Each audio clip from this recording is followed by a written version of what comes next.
right, a couple good wins on the road this weekend. How'd the team look? Well, obviously getting 2 road wins is always a good thing, and was proud of our guys. By no means did we play perfect basketball, but we played well enough to win, and that's what it's all about. Questions? Yeah, you guys survived a couple of scares on the road, definitely, but you guys have won 3 in a row, and that's still fairly impressive. And how does that? Are you looking forward to carry that momentum into the homestand? Well, like you said, it was after we lost to Portland State, we knew this was going to be a tough stretch. 3 in a row on the road with Eastern, NAU, and Southern Utah, and we felt like, hey, we got to knuckle down and do whatever we can to get those wins. And I thought our guys did a great job of it, and I think the winning takes care of the momentum. To come back home with 3 in a row. What you can't do is you can't get too full of yourself, can't get too fat and happy, so to speak. You got to go out and battle like crazy, because we know every night out it's going to be a good game in the Big Sky Conference. And moving on to later in the week, now that we're into the latter part of conference play, you guys will be seeing North Colorado and North Dakota for the second time around. Are there any particular adjustments you guys are looking for on tape to make? Well, I'm not going to tell you what those adjustments are because they may get them. But, anytime you play somebody the second time, you're obviously going to make some adjustments. And so we will definitely do that, because you learn a lot when the first time you play them. Andre Spite and Jordan Davis are both very good players. They'd only played well against us. They've been playing well against everybody, and we've got to do a better job against those 2 guys in particular than we did the last time, with Spite having 28 and Davis having 25. North Dakota, on the other hand, we played very well defensively in that basketball game. We got to sustain that again, and I think if you had to ask me one thing that this team has to get better on is we've slipped a little from the preseason in our defensive field goal percentage, both 2 and 3, and we have to get back to doing that if we want to be where we want to be. 5 out of 7 at home coming up. You said on the radio on Saturday night you need the fans to come out and support the team. What are you looking to see out of that? Yeah, I'd love to have them. Like I said, we played our best game when the dome was full against WSU. Anytime you come home and you have a big crowd, it adds energy to your team. It makes it harder for the opposing team to play. And so if you're not doing anything on Thursday or Saturday at 7 p.m., come out and support the Vandals. We'd love to have you.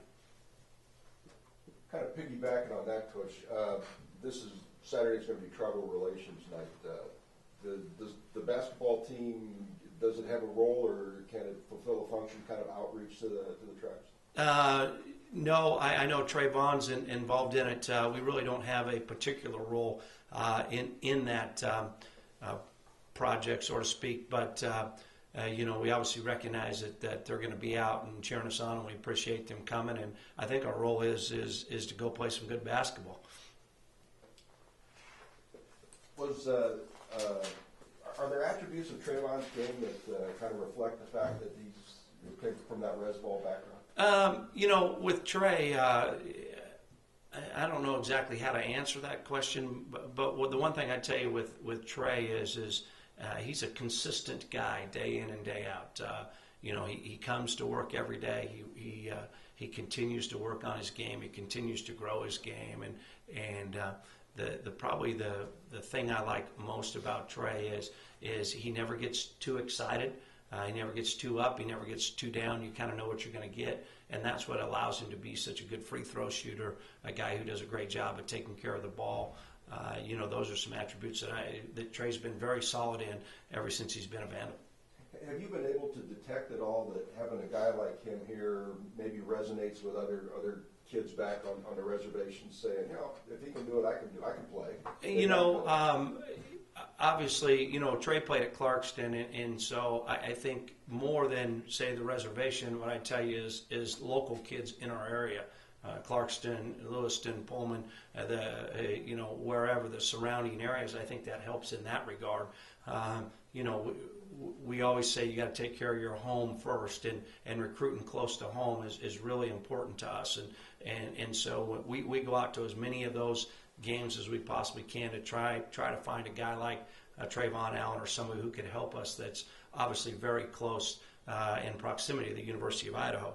Trey was a unique situation in the fact that his mom and dad both went to school at the University of Idaho, and it was a lot of fun recruiting them and him, and them showing the passion that they have for our university, and so that made it a lot of fun for us in the recruiting process.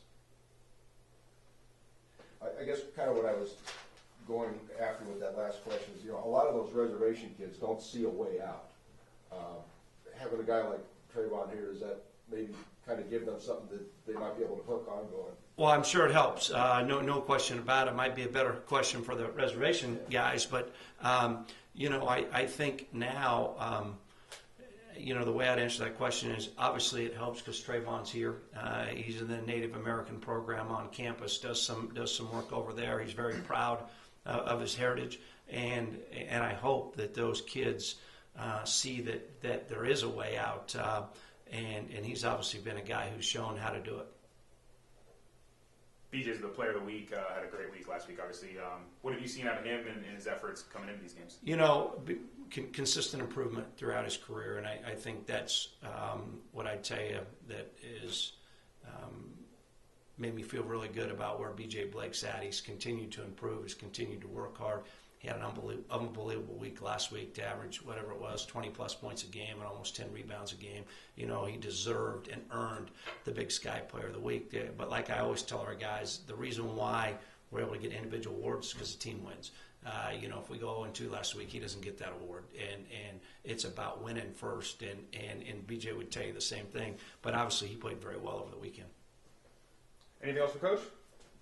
I guess earlier this year you were saying that you wanted to see him bring it every night. He was a little bit up and down last year. It seems like he got that done, or at least this game. Yeah, he's doing a lot better, and I think that's for a number of reasons. One is he's getting used to the system. Second-year junior college guys, that traditionally happens, but you got to give credit to BJ as he's continued to work every single day, and he's made that a habit for himself. Not saying that he wasn't a hard worker before. I think what he's really done a nice job of is doing the little things that you have to do to be successful at this level, and he's really invested himself in those things. Anything else? All right. Thank You guys good? Thank you.